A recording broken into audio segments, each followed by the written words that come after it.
బాధుడే బాధుడు. కరెంటు బిల్లులు ముట్టుకుంటే ఈరోజు ముట్టుకుంటే ఈ నెల స్టార్ట్ అయింది.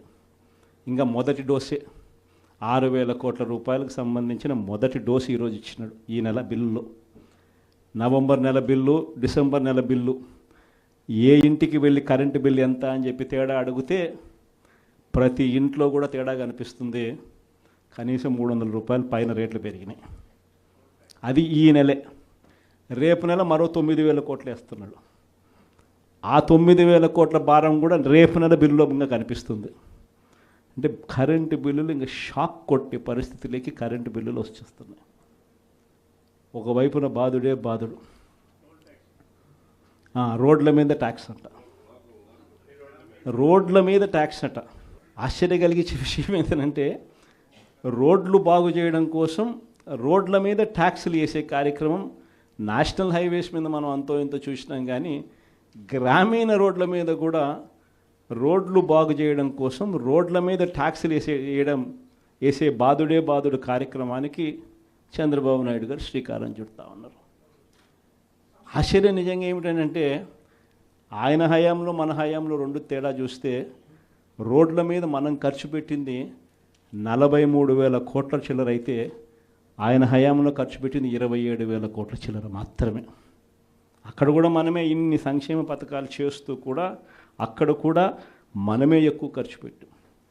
ఈరోజు చంద్రబాబు నాయుడు గారి హయాంలో సంపద సృష్టి అని అంటే దాని అర్థం బాధుడే బాధుడు. ఇది చంద్రబాబు నాయుడు హయాంలో డెఫినిషన్. ఒకవైపునేమో మనం కడతా ఉన్న మెడికల్ కాలేజీలు అమ్ముతానంటాడు, మరోవైపున మనం కడతా ఉన్న పోర్టులు, ఎందుకు మీ రామాయపట్నం పోర్టు దశాబ్దాలుగా చూస్తూ ఉన్నాం. ఎవడన్నా పోర్టు కట్టాడా? ఈరోజు ఆ పోర్టు దాదాపుగా పూర్తిగా వస్తూ ఉంది. పోర్టు పూర్తిగా వస్తూ ఉంది. సముద్రంలో నుంచి షిప్ కూడా తీసుకొని రావచ్చు. అప్పుడే మన ఎన్నికల అయిపోయే టయానికే ఒక భర్త అయిపోయింది. ఇప్పుడు దాదాపుగా రెండో భర్త కూడా పూర్తి అయిపోవస్తూ ఉంది. ఇలాంటి పోర్టులు రాష్ట్రం మొత్తం మీద మనం రాకమునుపు 4 ప్రదేశాలలో 6 పోర్టులు కడతా ఉంటే మన 5 ఏళ్లలోనే మనము మరో 4 పోర్టులు కట్టడానికి శ్రీకారం చుట్టాం. అవన్నీ ఇప్పుడు అమ్ముతాడట చెనిక్కాయలకు బెల్లాలకి. ఈ పోర్టులు కూడా అంతే, ఈ మెడికల్ కాలేజీలు కూడా అంతే. ఇది సంపద సృష్టి అని అంటారు.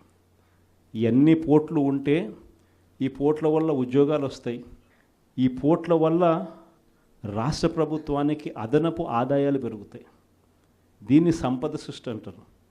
ఇదే పోర్టు ఈరోజు కట్టడానికి 4,000 కోట్లు అవుతుందని అనుకుంటే ఇదే పోర్టు ఇంకొక 10 ఏళ్లలో ఇదే పోర్టు కట్టడానికి 4,000 కాదు, కావాల్సింది 10,000 కోట్లు కావాల్సి వస్తుంది. అందుకే దీనిని సంపద సృష్టి అని అంటారు. పద్ధతి ప్రకారం అమ్మే కార్యక్రమాలు పెట్టినాడు తన దగ్గర వాళ్ళకందరికీ కూడా. ఇవన్నీ కూడా జరుగుతూ ఉన్నాయి.